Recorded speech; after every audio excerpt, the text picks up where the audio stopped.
Oke, halo semuanya. Jadi kita hari ini akan ASTC akan ngebahas tentang uji analisis untuk residual yang uji normalitas, uji homoskedastisitas, dan juga uji autokorelasi.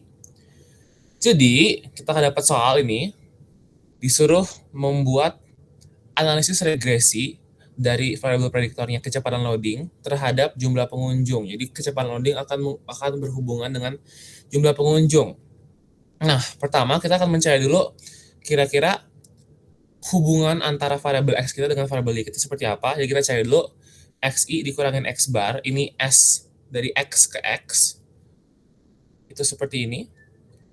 Jadi tinggal setiap nilai x dikurangin dengan rata-rata dari setiap nilai x-nya, dikuadratkan.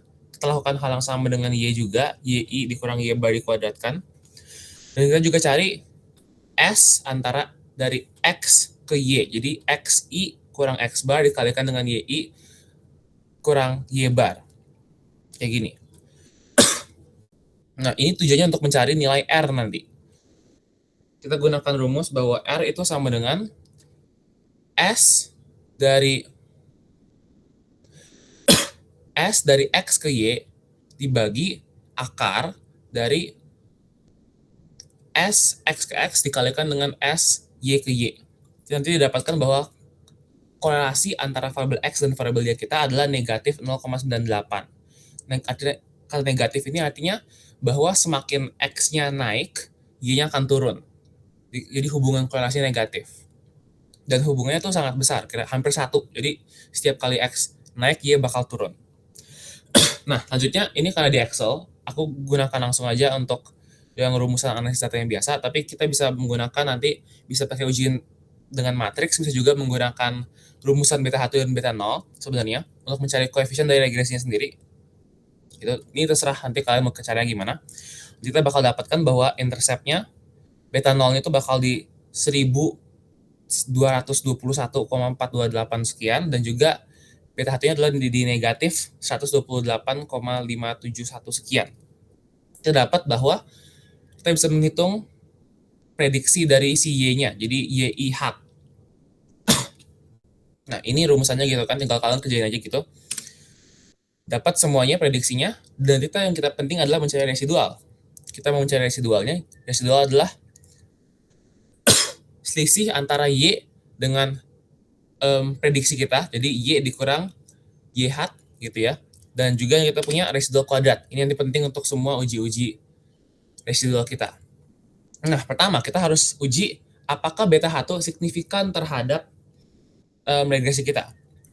Kita harus lakukan seperti ini. Jadi kita akan menguji hipotesis bahwa apakah beta 1 itu 0 atau mungkin beta 1 itu enggak 0. Gitu, kita bikin dua hipotesis. Dan yang sini itu pentingnya adalah nilai R, korelasi antara mereka berdua. Nah, nanti kita harus menggunakan uji statistik yang T student, di mana nanti kita menghitung T hitungnya adalah R dikalikan akar DF. DF itu berarti jumlah observasi, jumlah data yang kita miliki dikurangin 2, dibagi dengan akar dari 1 min R kuadrat. Tinggal dihitung aja sebenarnya. Untuk nilai kita dapatnya adalah negatif 12. Nah, tinggal bandingkan dengan tabel yang sama. Ingat kita menguji T-nya ini 2 arah ya. Jadi kita tuh akan menguji T 2 arah. Jadi kita mengambil nilai alfanya, kalau 5% kita ambilnya di tabelnya itu adalah alfa sama dengan 0,025 dan DF-nya 5. Kita bakal dapat nilainya itu 2,571. Nah, karena nilai T hitung kita itu jauh lebih besar daripada nilai T tabel, maka kita bilang ini cukup signifikan gitu ya. Dia di luar dari dia udah di luar dari daerah kritis, maka kita akan menolak H0. Jadi kita bisa bilang bahwa beta 1 itu nggak 0, jadi beta 1 itu signifikan. Nah, itu untuk uji yang pertama, signifikansi dari beta 1. Nah, yang kedua itu adalah uji signifikansi untuk regresinya. Jadi apakah regresi kita kira-kira signifikan atau enggak? Kita bisa menguji dengan uji F. Nah, ini sebenarnya kalau kita lihat, setiap kali kita menguji regresi dengan Excel ya, kan keluar tabel namanya tabel ANOVA nih, Analysis of Variance. Kita akan membuat tabel yang seperti ini. tujuannya untuk mencari nilai F ini, atau ya lebih tepatnya tuh significance F-nya ya. Jadi kita akan mencari, kita membuat tabel ANOVA seperti ini. Caranya gimana? Kita harus hitung dulu YI dikurang Y bar kuadratnya, itu berarti squared sum totalnya, jadi total errornya dari YI dikurangin Y barnya, jadi antara setiap nilai Y dikurangin dengan rata-rata Y-nya dikuadratkan, terdapat nilainya 119.000 gitu ya. Dan juga kita mencari squared sum total, squared sum error, SSE gitu ya. SSE itu di sini berarti tinggal kita cari residualnya dan habis residual dikuadratkan aja. Residual kuadrat totalnya adalah 3.500. Nanti kita bikin tabel seperti ini. Ada 3, ada regresi, ada error, dan ada total. Kita tadi udah hitung bahwa squared sum untuk errornya kan tadi si 3.000, dan juga squared sum totalnya itu adalah si 119.000 gitu ya. Artinya regresinya ini harus sisanya gitu ya, tinggal dikurangkan aja sebenarnya 115.000. Bikin daerah yang ada DF-nya, DF itu artinya degrees of freedom-nya. Regresinya itu memiliki degrees of freedom 1, errornya memiliki degrees of freedom 5 gitu ya. Kenapa 5? Karena kita memiliki 7 jumlah observasi, tapi kita memiliki 2 buah variabel, ada variabel X dan juga variabel Y, makanya dikurangin gitu ya. Jadi kita kurangin seperti itu, baru kita punya MS. MS itu adalah mean square, mean dari si square sum ini. Jadi tinggal dibagi aja, regresi ini dibagi dengan DF-nya, dapat segini, 3.500 ini dibagi dengan 5, dapat segini gitu. Nanti nilai F itu hanya pembagian antara MS yang regresi dengan MS yang error gitu. Jadi MS yang regresi dibagi dengan MS yang error, dapat nilai F-nya, si 162 dapat F. Nah, sekarang kita lihat, kita bandingkan dengan yang tabel. Pada tabel, kita harus membandingkan dengan kayak biasa, alfanya 5%. Nanti kita punya DF-nya yang pertama itu 1, dan DF yang kedua itu 5. Jadi F untuk degrees of freedom yang pertama itu 1, degrees of freedom yang kedua itu 5. Kita dapat pada F tabel itu 6,61. Artinya, kalau lebih tinggi, dia itu akan menolak H0. Kalau lebih kecil, dia akan tidak akan menolak H0. Nah, karena F itu jauh lebih besar juga daripada F tabel, maka kita akan menolak H0. Jadi kita akan mengambil bahwa, beta H2-nya bukan 0. Gitu. Jadi kita bisa menguji beta H2 dengan 2 buah cara seperti ini. Ya, untuk menguji apakah regresi kita udah benar atau belum. Nah, selanjutnya kita akan menguji normalitas. Sebenarnya ada 4 hal yang kita perlu uji untuk memastikan apakah residual kita itu sesuai dengan uji-uji klasik yang ada gitu ya. Yang pertama adalah bahwa mean atau rata-rata dari semua residual kita itu harus 0, mendekati 0 gitu ya. Nah, kita cari di sini aja sebenarnya di tabel awal. Residual kita di average aja gitu. Ini kan udah mendekati 0 gitu ya. Yang ini nggak ada heuristik ujinya. Jadi kita dia nggak ada tesnya, nggak ada hipotesis seperti apa. Intinya adalah rata-rata dari residual harus mendekati 0 aja. Oke, itu yang paling gampang. Yang kedua adalah uji normalitas. Kita harus memastikan bahwa residual kita itu akan berdistribusi normal atau tidak.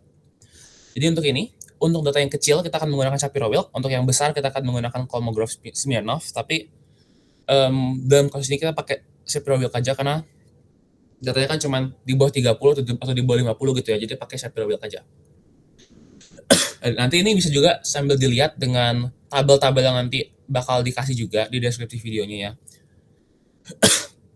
Jadi pertama, untuk Shapiro-Wilk kita harus step 1, ambil dulu semua nilai residual, dan kita harus urutin. Ini average. Ini total. Oke. Jadi pertama kita mau mengurutkan semua residual. Kita ambil semua residual dari data kita, dan kita akan mengurutkan dari yang paling kecil ke yang paling besar. Kita urutin gitu. Kita akan memiliki 7 data, kita akan mengurutkan dari negatif 35, negatif 21, 7, minus 0,0015, dan sampai 35. Kita juga akan mengurutkan si residual kuadratnya gitu ya, tinggal dikuadratkan aja nanti setelah diurutkan. Nah, Sekarang, step kedua, kita akan memasangkan dari setiap nilai yang ujung ke ujungnya lagi. Maksudnya gimana? Kita akan mengaitkan antara residual yang paling atas dengan yang paling bawah. Setelah itu, yang kedua paling atas dengan yang kedua paling bawah, dan seterusnya. Jadi, 1 dengan 7, 2 dengan 6, 3 dengan 5, dan sampai dapat nilai yang tengah. Atau kalau nggak ada yang tengah, berarti sampai habis. Gitu ya. Nah, untuk yang ini, kita akan mendapatkan 3 buah pasangan. Pasangan yang angka 1 dengan angka 7, 2 dengan 6, 3 dengan 5. 4 akan sendiri. Nah, kalau gitu, kita pertama akan mencari dulu selisih antara kedua buah nilai. Jadi kita mencari 35 dikurangkan dengan negatif 35. Tinggal nilai yang lebih besar dikurangkan dengan yang lebih kecil. Cari selisihnya aja gitu. Terdapat selisih yang pertama 71,429. Selisih yang kedua berarti antara 21 dikurangin negatif 21,43 dapatnya 42, dan yang terakhir 14 itu dapatnya dari 7 dikurangin negatif 7,145 gitu. Nah, gimana dengan data yang keempat? Nah, kalau data kita ganjil, kita kan memiliki 7 data nih. Data yang di tengah itu kita nggak pakai, dianggap dibuang aja. Kalau datanya genap, maka kita akan pakai semuanya karena kita nggak ada memiliki data yang ekstra gitu ya. Nah, ini sini.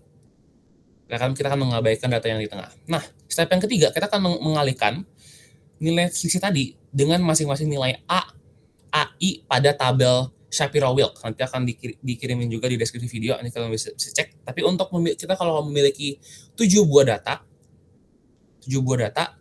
maka kita akan memiliki 3 nilai A. Yaitu, untuk A yang pertama 0,6, A yang kedua itu 0,3, dan A yang terakhir itu 0,14. Tinggal dikalikan lagi seperti biasa. Baru tinggal dijumlahkan. Dijumlahkan kita mendapatkan nilai total dari Shapiro-Wilk kita yang bagian atas ini ya. Sigma HI1 sampai N untuk yang AI XI dikuadratkan. Jadi ini sebelum dikuadratkan adalah 59. Tinggal dikuadratkan aja, dapat 3.500. 3.541. Nah, untuk mencari nilai W hitung, simple. Lihat lagi rumusnya. Kita kan udah menghitung yang atasnya nih. Yang bawahnya itu adalah cuman XI dikurangin X bar dikuadratkan. Itu tinggal menghitung ini ya. Nah, B36 itu yang B kuadrat tadi dibagi dengan C16. C16 itu ada tadi, residual kita tadi, residual kuadrat. Ingat ya, walaupun rumusnya X, tapi ingat kita kan udah mau menghitung X itu sebagai si residualnya. Gitu ya. Jadi bukan X dari data asli kita, bukan yang kelama loading website, tapi ini adalah residualnya langsung. Jadi ini adalah residual kuadratnya, tinggal dijumlahin ini semua aja. Oke. Kita dapat nanti W hitungnya segini, 0,9, dan kita cari di W tabelnya, ini juga ada tabelnya nanti, bahwa dengan alfanya 0,05 dan jumlah datanya itu 7, kita akan mendapatkan 0,803 sebagai daerah kritis kita, batasan kritis kita gitu ya. H0 itu datanya berdistribusi normal, dan kalau H1 itu datanya tidak berdistribusi normal. Dan ini konsep dari penolakan kita itu adalah kalau W hitung lebih kecil, kita akan menolak H0. Kalau W hitung lebih besar, maka kita gagal untuk menolak H0. Nah, karena di sini W hitung lebih besar, 0,9 lebih besar daripada 0,8, maka kita akan tidak untuk menolak H0. Kita gagal untuk menolak H0. Jadi kita bilang bahwa datanya berdistribusi normal. Ini untuk uji yang pertama. Kedua, uji homoskedasitas. Jadi ini agak lebih kompleks karena kita harus meregresikan ulang antara variabel X dengan variabel residual kuadrat. Gitu ya. Jadi ini aku ambil tabel dari yang awal, kecepatan loading si X, dan juga residualnya tadi dikuadratkan, gitu ya. Jadi kita harus mencari residual kuadrat, gitu ya. Kita harus regresikan lagi. Ini aku simplify aja dengan Excel punya gitu ya. Tapi sama aja sebenarnya. Kita regresikan lagi, dan nanti dapat residualnya.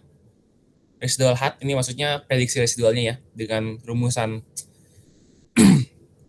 regresinya, dan kita akan mencari nilai errornya lagi. Jadi error dari residualnya gitu ya, residual dari residualnya.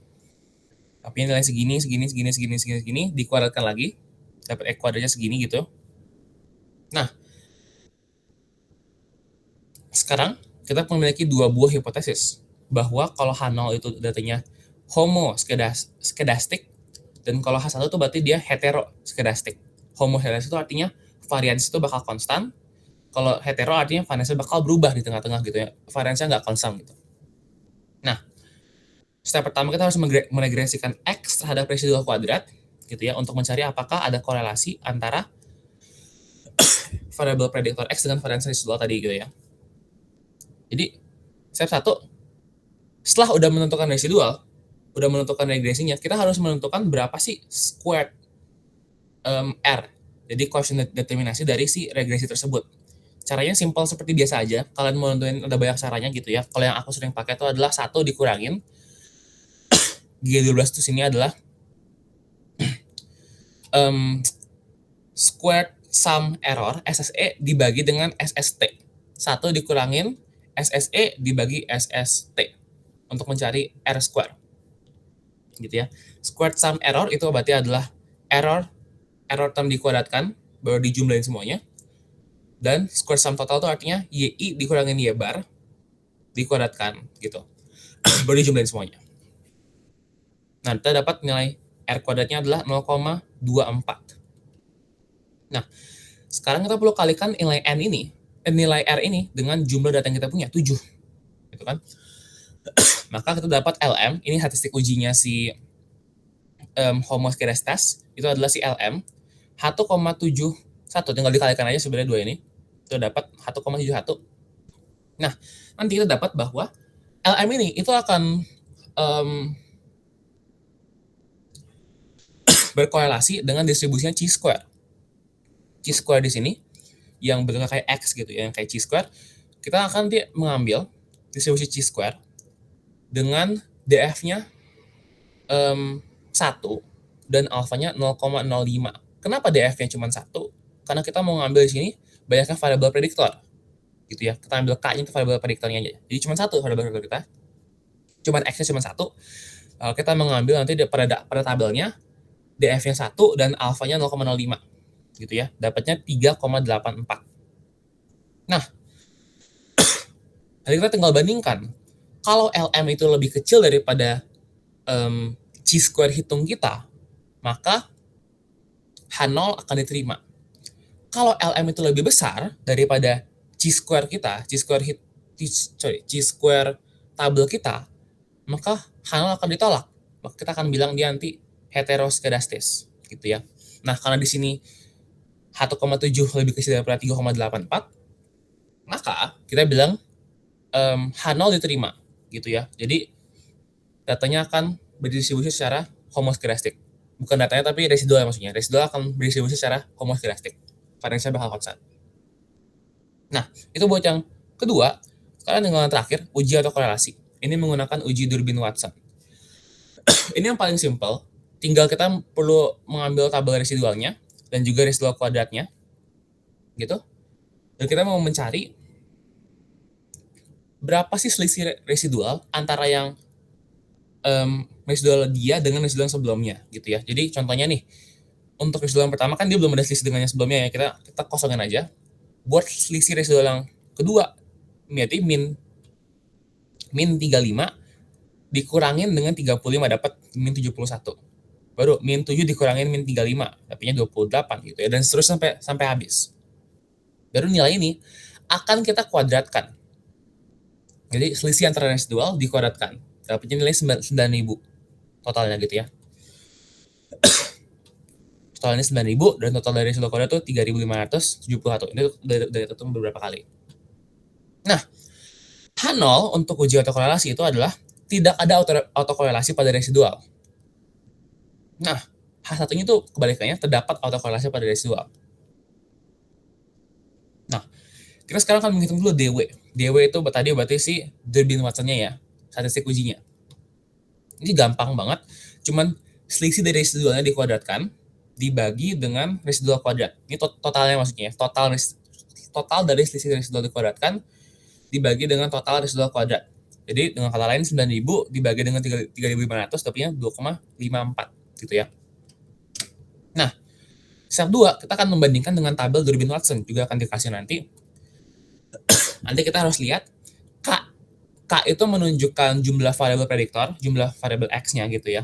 N menunjukkan jumlah data yang kita punya, jumlah observasi, dan alfanya ya alfanya 0,05 gitu ya. Kayak biasa. DL itu artinya lower bound-nya, DU itu artinya upper bound-nya. Gitu ya. Dan ini penting juga untuk dihitung 4 min DU dan juga 4 min DL. Jadi sekali dihitung aja gitu ya. Ini gampang. Karena ingat autokorelasi itu akan berjenjang dari nilai 0 sampai nilai 4 gitu ya. 0 deket banget ke 0 itu artinya ada autokorelasi yang positif. Kalau sangat tinggi berarti dekat banget ke 4, maka dia itu akan memiliki autokorelasi yang sangat kuat tapi rendah. Negatif autokorelasi gitu ya. Tapi kuat gitu. Nah, ini tabelnya gitu ya. Kalau dia positive autocorrelation, dia signifikan pas D-nya itu lebih kecil daripada DL atau lower bound-nya, dan inconclusive berarti nggak terlalu dapat dibuktikan, nggak terlalu dapat ditarik kesimpulan kalau dia di antara DL dan DU. Nah, yang ini yang penting ya, no autokorelasi, dia nggak ada autokorelasi jika nilai DW kita, nilai D hitung kita itu akan berada di antara DU dan 4 min DU. Nah, kita lihat ya. DU kita 1,35 dan 4 min DU kita 2,64. Dan kita lihat tadi DW kita dihitung kita itu adalah 2,54. Berarti kan diantaranya kan. Artinya untuk data kita ini kita tidak memiliki autokorelasi. Kenapa? Karena kita tidak berhasil untuk menolak H0. Karena dia berada di antara DU dan juga 4 min DU. Begitu. Jadi untuk autokorelasi data yang ini kita akan mengambil H0 sebagai proses yang kita terima nanti. Jadi H0 akan diterima bahwa tidak ada autokorelasi pada residual. Begitu. Jadi ini adalah 3 uji klasik yang dilakukan untuk regresi, dan secara khusus tuh residualnya gitu ya, normalitasnya, homoscedastisnya, which is variansnya, dan juga autokorelasi gitu ya. Nah, ini baru dilakukan untuk soal yang pertama. Untuk soal yang kedua nanti kalian bisa cek juga sendiri apakah dia lulus nggak uji-uji dari ketiga uji klasiknya. Apakah dia lulus normalitas, apakah dia berdistribusi normal residualnya, apakah dia variansnya konstan, apakah terdapat autokorelasi atau enggak gitu ya. Oke, nah itu untuk ASTC hari ini. Boleh nanti kalian dipelajari lagi. Nanti boleh sambil dibuka-buka juga tabelnya dan juga link-linknya. Ini ada link-linknya juga ya. Untuk yang mau belajar tentang Shapiro-Wilk gimana ujinya, Breusch-Pagan itu gimana, dan juga Durbin-Watson. Shapiro tadi untuk normalitas, Breusch-Pagan itu untuk varians, homoscedasitas, dan juga Durbin-Watson itu untuk autokorelasi gitu ya. Ini nanti boleh dilihat juga. Oke, terima kasih.